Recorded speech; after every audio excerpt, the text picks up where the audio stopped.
Hello, everyone. I was asked if I could put together a little lesson about the history of Israel, given the current political instability, the war between Hamas and Israel that is happening today. And so I put together a little PowerPoint that I was hoping to show in person at Bible class this morning. But due to my COVID infectiousness and deciding not to come in, I'm going to record it instead. So hopefully this comes through all right. It's my first time trying to record a PowerPoint presentation. So we'll see how this goes. Um, but anyways, first I want to start with a disclaimer. This is not my area of expertise. Most of the sources that I have, most of the information that I have in the maps that I'm going to be showing you come from Wikipedia and what I've been able to piece together through that and through some other sources that I've been able to find online. But again, I'm not an expert in this. And also, the relevant history is really in the last 100 years or so. It's the most relevant history, but it is helpful to kind of get a sense of how the region has changed since the time of Jesus, really, the last 2,000 years. So that's what I've decided to start. I'm not talking about anything prior to the time of Jesus, partly because we're going to be getting to that as we read through Scripture and hear a lot of that. Although there's a couple of centuries that are not included in that. Uh, but uh, but also most of the history that's relevant to the situation today really happens after the time of Jesus. So that's where we're going to start.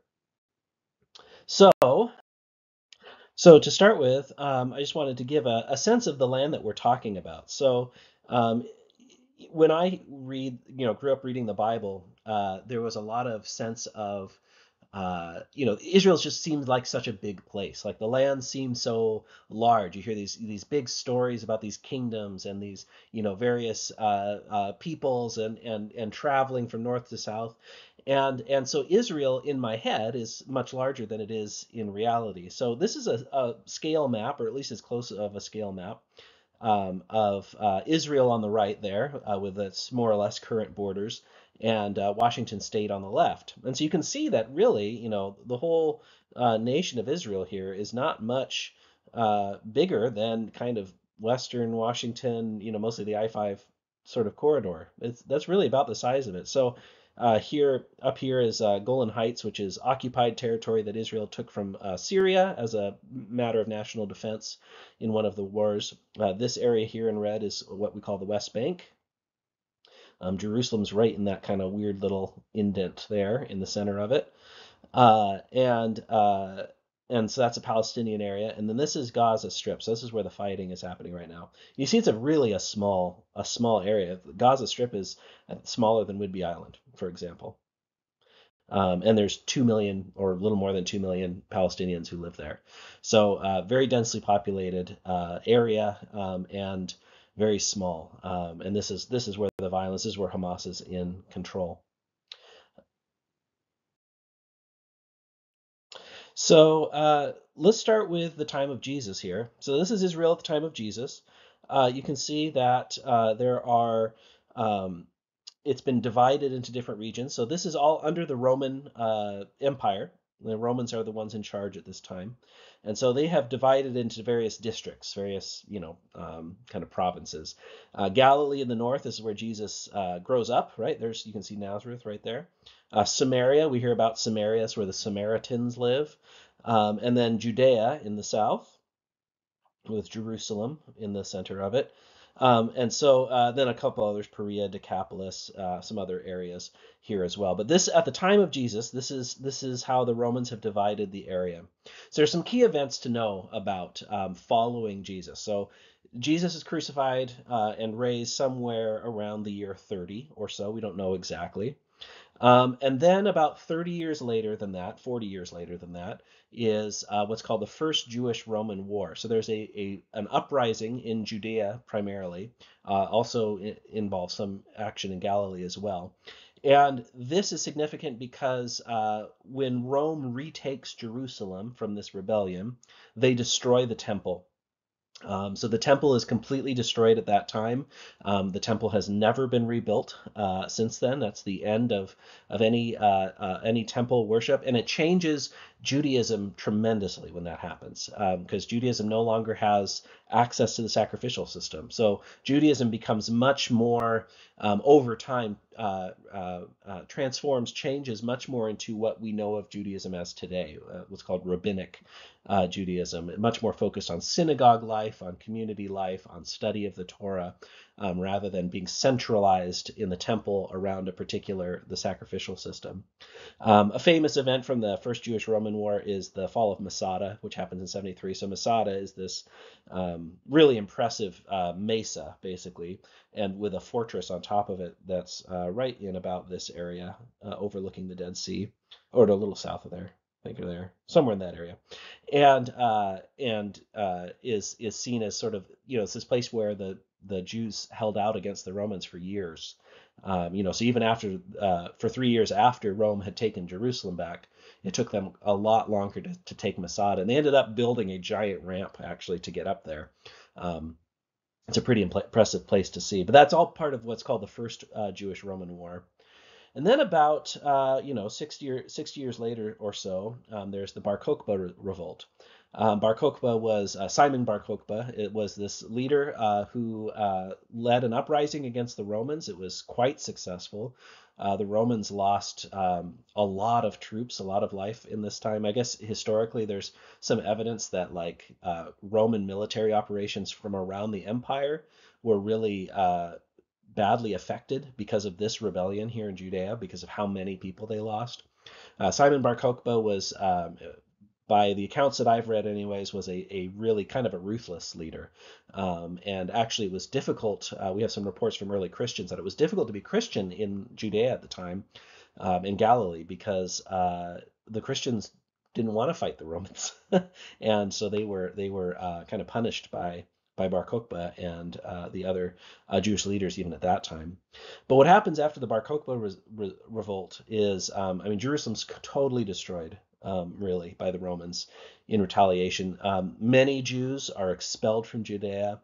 Many are killed. There's some estimates that I've seen are as many as 90% of the population of Judea is either killed or expelled. Judea is really depopulated hugely, and Rome, the Roman Empire, in punishment, renames Judea and starts calling it Syria Palestina. So this is where the word name Palestine comes from. It's actually from the Philistines, and in Latin that becomes something like Palestina. And so they rename it Syria Palestina as a way of kind of removing the Jewish identity from the region. So then let's now take a bigger view of kind of the stage of things. So I'm going to show you a series of maps. Most of these, like I said, came from Wikipedia. And the dates on the maps aren't super important, like this 11780, other than that's the date of the map. It's not that anything particularly of importance happened that year necessarily. So this is the extent of the Roman Empire in 117. So this is a little before the Bar Kokhba revolt. And you see here is Israel right there. Judea, or what will soon be renamed as Syria Palestina. For those of you who know the history of the Roman Empire, over the next few centuries, the Roman Empire will decline. It will eventually split into two halves. So the west will be centered in Rome, and the east will be centered in Constantinople, in the city that had been known as Byzantium and becomes known as the Byzantine Empire. So here is a map of the Byzantine Empire. This is in 555, so several centuries later. And so in all of this time, this is the Byzantine Empire, I think, kind of at its largest. You see here that actually even the Western Empire has largely fallen at this time, and so the Byzantine Empire centered in Istanbul, at the time Constantinople, today Istanbul. Before that, Byzantium is centered up here, but is the ruling authority in the Holy Land. That continues until we get to the Muslim expansions. So here's a map of the Rashidun Caliphate at its height in 654 AD, and you notice that so it starts down here. So the first Islam conquest, I mean, they start down in Arabia and they move outward. And beyond this, if I went further, it goes even further. But by this time, you see already that this area of Israel here is held under the Rashidun Caliphate. So it's under Muslim control at this time. After this, we get the Crusades period, and at least part of the stated motivation for the Crusades is retaking the Holy Land, right? To have it under Christian control rather than under Muslim control. And there's a period of about 2 centuries or so, I think, where that happens, and you have what's sometimes called the Latin Kingdom of Jerusalem. So that's right here. And these others, I think, are other Crusader states. So they're, established by Europeans, basically, who have gone down. And I think the Kingdom of Jerusalem mostly lasts for a couple centuries. I don't know all of the history of this, but this map's from 1135. And then over here, we have the Mamluk Sultanate, which is sort of the Muslim retaking of the region. And so here, this is Israel here. And so you can see by 1413 that this was back under Muslim control. And I think it had happened maybe 1 or 2 centuries before that. I can't remember the exact dates. But basically being passed back and forth. And then the Ottoman Empire. Eventually the Ottoman Empire takes over. And the Ottoman Empire, this is the Ottoman Empire at its height in 1566. So this is around the same time as Luther. So Luther dies actually in 1545, I think. So he knows about the Ottomans. He calls them the Turks. They're centered in what's modern day Turkey. That's where the Ottoman Empire comes from. And the Ottoman Empire expands and takes over this region as well as a lot of other regions, as you can see, and is making advancements into Europe. And so, from Luther's perspective, they are an invading force that, not invading quite to where he is, but he's aware of them. And as it's called, Holy Roman Empire, of which Luther is a part, which is mostly this region, which in one of my favorite quotes from one of my professors was neither holy nor Roman nor an empire, but was really an alliance between Germanic princes, the emperor, who was often French, King of France, and the Pope centered in Rome. But these two groups were, there was a lot of fighting that happened between these two. So the Ottomans are in control of the region for about 4 centuries, so a long time. So here's the Ottoman Empire in 1566. And and there's Israel. And here's the Ottoman Empire in 1914. All right, so we're all the way to 1914. And you notice it's a lot smaller, but it's still holding that area there, right there. And now, of course, something very important happens in 1914. You might be aware of it, a little thing called World War I, right? The war to end all wars. And the Ottoman Empire was on the losing side of that war. And the Ottoman Empire disbands as a result of World War I. It partly was already coming down from internal conflict and such, but it really gets carved up. And the modern nation of Turkey arises from sort of the heart of the empire, and the rest of it gets parceled up between allied powers. So the next empire then that has control in the Holy Land, there's Israel again, just so you can see it, is a familiar one because it's the British Empire. So here's a map of the British Empire in 1921, and you can see perhaps that they are in control of Israel right there. At the time, it's called the Mandate of Palestine or Mandatory Palestine. They have a mandate from the League of Nations to take care, I guess, to have control, exercise control of that area. So the British Empire in 1921 is in charge of what we call Israel today, but at the time is called Palestine or Mandatory Palestine. So now the next set of maps here, I'm going to be zoomed in quite a bit on the region. So this is the Sinai Peninsula here. So this is Egypt. This is part of Egypt today as well. But these are the borders of what was called Mandatory Palestine, but the Mandate of Palestine that was governed by the British Empire, following the San Remo Conference, which I think is the conference at which some of these borders were set. So there's some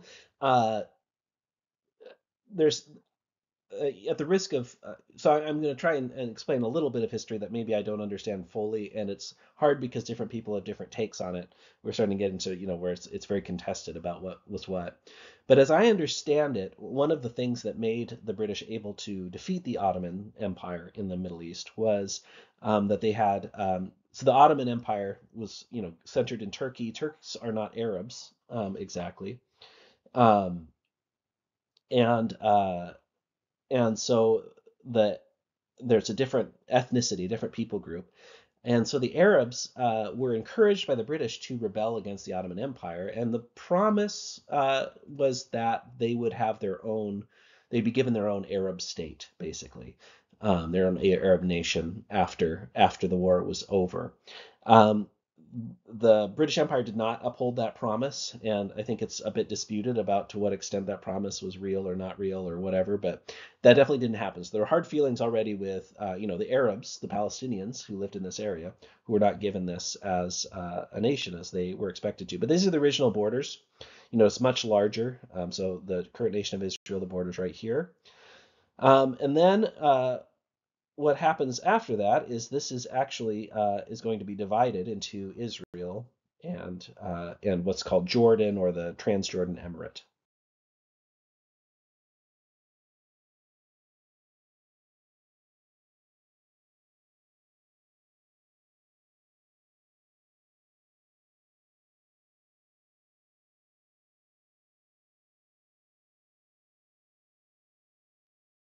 So then we fast forward to 1945.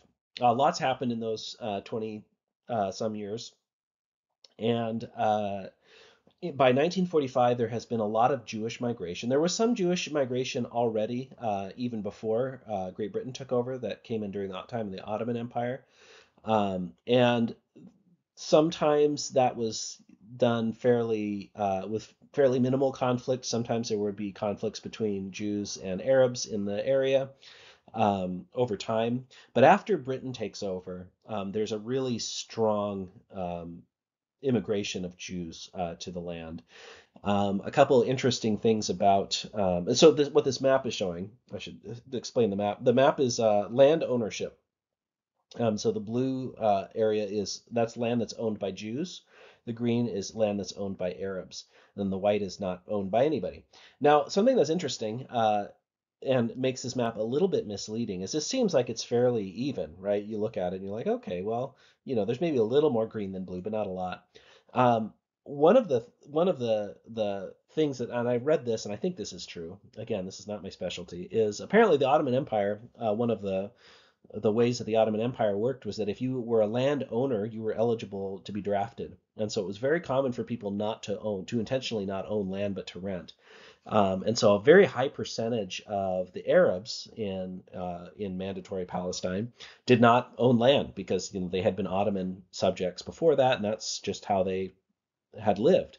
But when the Jews moved in, they tended to buy land. And so the land ownership actually makes it seem like it's more even Jewish to Arab, when in reality, there's still a very high majority of Arabs versus Jews in Israel at this time.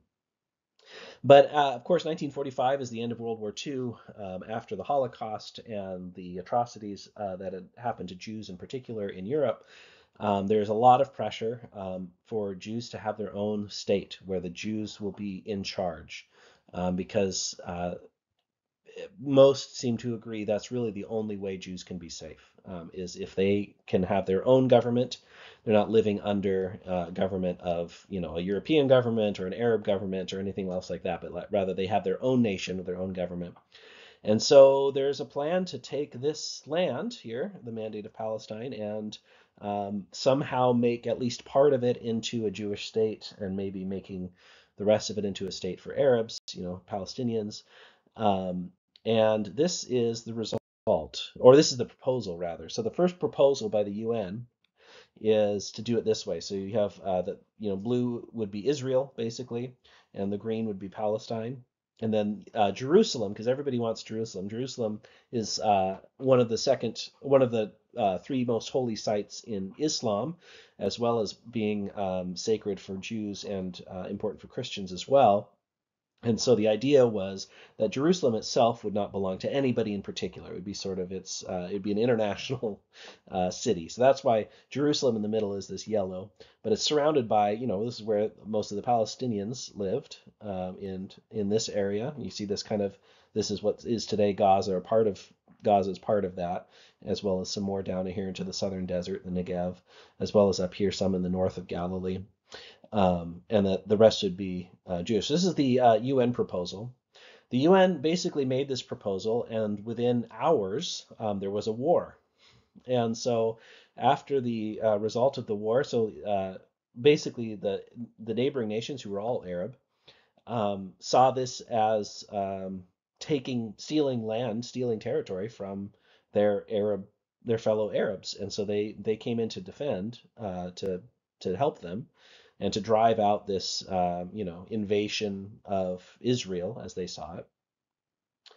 But at the end of that war, Israel wins, and these are the borders that happen at the Armistice Agreement, at the 1949 Armistice Agreement at the end of the war. And so you see, you have Jordan basically has taken all of what we now call the West Bank. Egypt, the borders of Egypt extend into Gaza at this point. And the rest of Israel looks pretty close to how the border of Israel is today, with the exception of the Golan Heights up here, which are taken in a later war. And so you have, Egypt, which is an Arab nation, and Arabs who are living in Gaza. You have Jordan, which is an Arab nation, and Arabs living in the West Bank, which is connected to it. And then you have Israel, which is in, a Jewish majority state, nation, that is ruled by Jews and has these borders. So they have more territory at this point than the UN proposal was. The next big war is in 1967. This is, if I remember right, this is the 6 Days War, it's called. And this results in, and if I'm not mixing up the history, I believe this was a pre-eminent attack that Israel learned of, a planned attack by its neighbors, and basically attacked first. And by the end of this, Israel has greatly expanded its border. So you remember Egypt's border was up to here before. So now Israel is in control of the entire Sinai Peninsula. They've taken the entire West Bank, and including Gaza is taken as well. And here the Golan Heights from Syria, which they still hold today for national defense, for pretty justifiable reasons, in my opinion. And you can see, so at the end of 1967, Israel's territory has expanded greatly. Then there is some peace made between Israel and Egypt. And part of what that means is that Israel gives the Sinai Peninsula back to Egypt, basically, and Egypt agrees to recognize Israel as a legitimate nation. So at this point, you can see these are the modern borders of Israel. This doesn't show the distinction between the West Bank and Gaza Strip, but this is what it is. So Gaza Strip used to be part of Egypt. You remember that when Egypt, at the end of the 1947 war, the 49 agreement, Egypt still had some of this. So at this point, Israel retains control of the Gaza Strip. Israel retains control of the West Bank, which for a time belonged to Jordan, and retains control of the Golan Heights, but now has made peace with Egypt. I think it's sometimes an uneasy peace, but it's peace. And then 2008. So here's sort of this is really the current situation. So Israel signs Oslo Accords in 1996, which creates the Palestinian Authority. And then in 2005, about 10 years later, Israel pulls out of Gaza completely, and lets Gaza be self-governing. And what happens is you have the West Bank, which is what this green is, that is governed, parts of it are governed by the Palestinian Authority. Those are those green parts. I think they're Area A and B of the UN proposal or something like that. And then Area C is still under Israeli control, which is why there's blue kind of throughout it. But so these green areas, those are governed by the Palestinian Authority, although they're still under Israel. It might be somewhat analogous, I'm not sure, to the way that like the reservation system works in our nation, where you have they're kind of separate nations, but they're also not totally autonomous. I'm not sure. There's probably reasons that comparison doesn't work, but there's something like that. And in Gaza, they hold elections and they elect Hamas. And Hamas had existed already, but in 2007, Hamas is the official um, governing group party in Gaza. And so you kind of have three areas. You have Israel, you have the West Bank governed by Palestinian Authority, and you have Gaza governed by Hamas.